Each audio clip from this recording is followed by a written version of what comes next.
can't see me, you Stevie. Wondering how I reach more evolutions than Evie and make it look easy.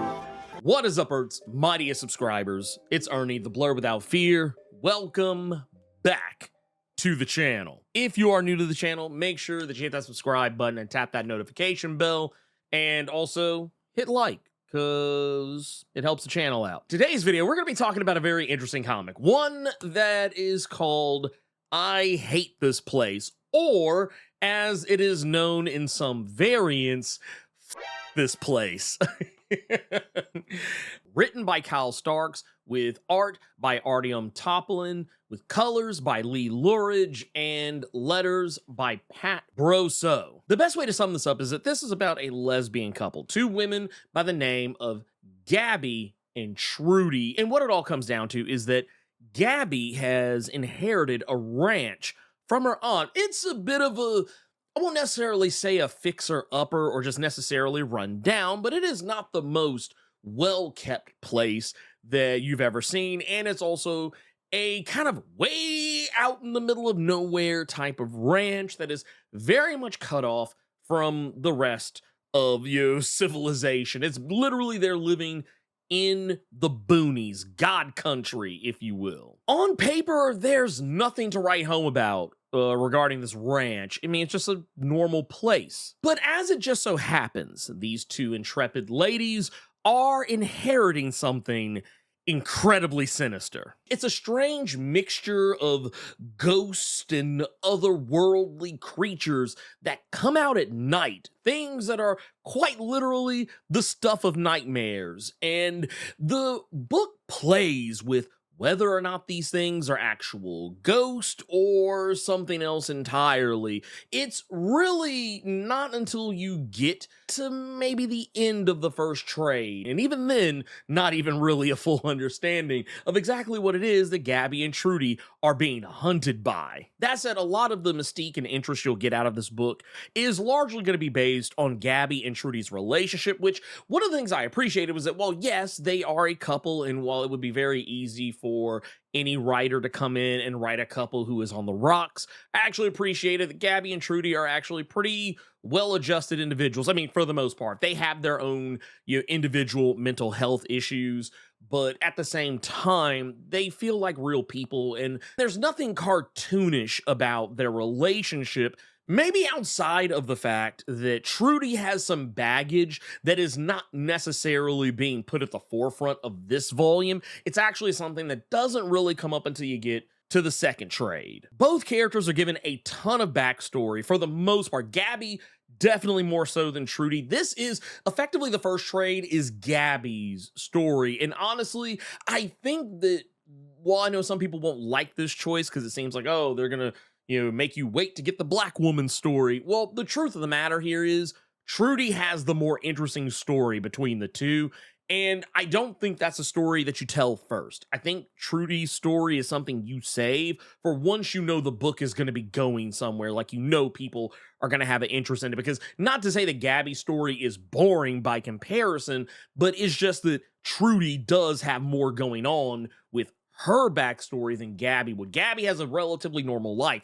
Her story is the ranch that she has inherited and why she's inherited and all the things, all the information that falls out from that. And like I said, Trudy's turn comes up in volume 2, where Gabby actually takes more of a back seat to Trudy's past coming up. But Trudy is, for all intents and purposes, the voice of reason to Gabby's hysteria. And one of the things I feel is very well done here is, with all this stuff going on, with all of the creepy, crawly, weird, ghostly, gobbledygook that is happening, what I think is really going to hook people and what I think you're going to really enjoy about this book is that you are going to see a situation where, under normal circumstances, and let's just be honest, we've all been in this particular predicament at some point or another, where we're watching a horror movie and the question pops into your mind, well, why don't they just leave the house?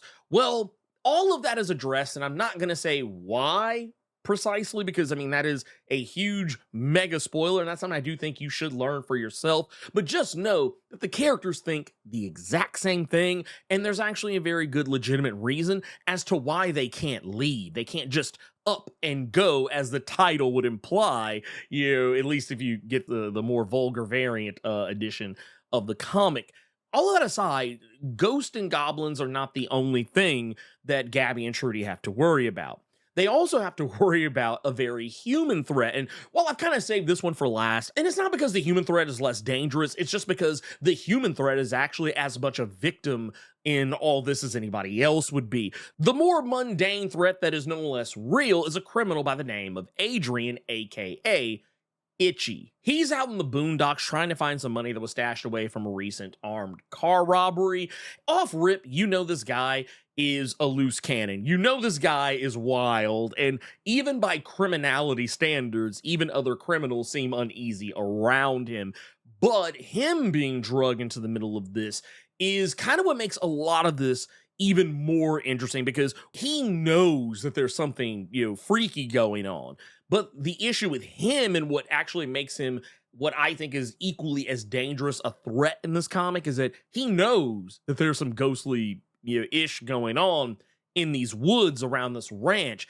And while he is afraid of it, he's not so afraid that he won't hang around to get his money. And that is what makes him incredibly dangerous in this whole story. All in all, I like the characterization of everyone here, even Itchy, for that matter. But I do feel, as you might imagine, with Gabby and Trudy being the main characters, they are the heart and soul of this book, and they feel like very real, living, breathing people. Like, if you have ever been lucky enough to have lesbian friends, I think that you will find that these two characters are pretty realistic, and I would dare say I probably know more than a few different lesbian women exactly like Gabby and Trudy on some level or another. There are no, at least not in my opinion, and once again, I'm a straight cis male, I don't feel like either Gabby or Trudy are treated with any types of harmful stereotypes or anything of that nature. As a matter of fact, I feel like both characters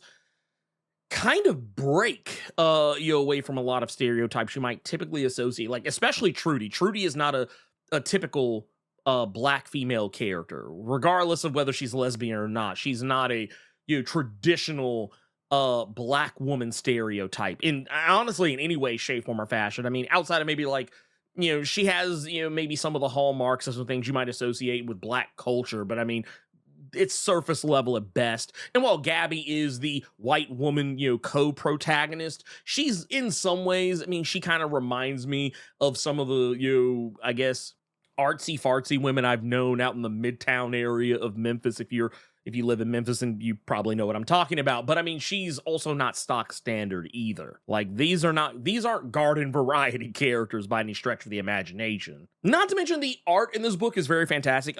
What I feel Artyom has done is really, just with the art style alone, been able to craft something that looks not necessarily realistic. I mean, because this book is kind of stylized a little bit, just a little teensy-weensy bit. But at the same time, it's to the book's credit, because when you do get to the weird and spooky stuff, it looks that much wilder and zanier. So, and also, even with getting into some of the more mystical elements of this book, you start seeing some of these creatures that stalk the area, the ranch that Gabby and Trudy are now living in. And even down to like the colors that Lee Loridge is providing here, you get some really ethereal moments.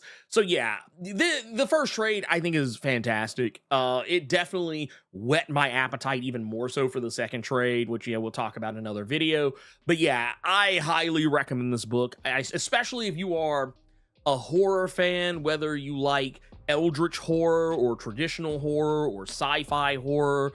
I would even say maybe even some comedic horror elements are even in there to a lesser extent. But yeah, if you like anything like that, I would highly advise to check this out. It is probably one of the most slept on books I think I read all of last year, and maybe even a little teensy weensy bit of the year prior, because I think technically it did start in 2022.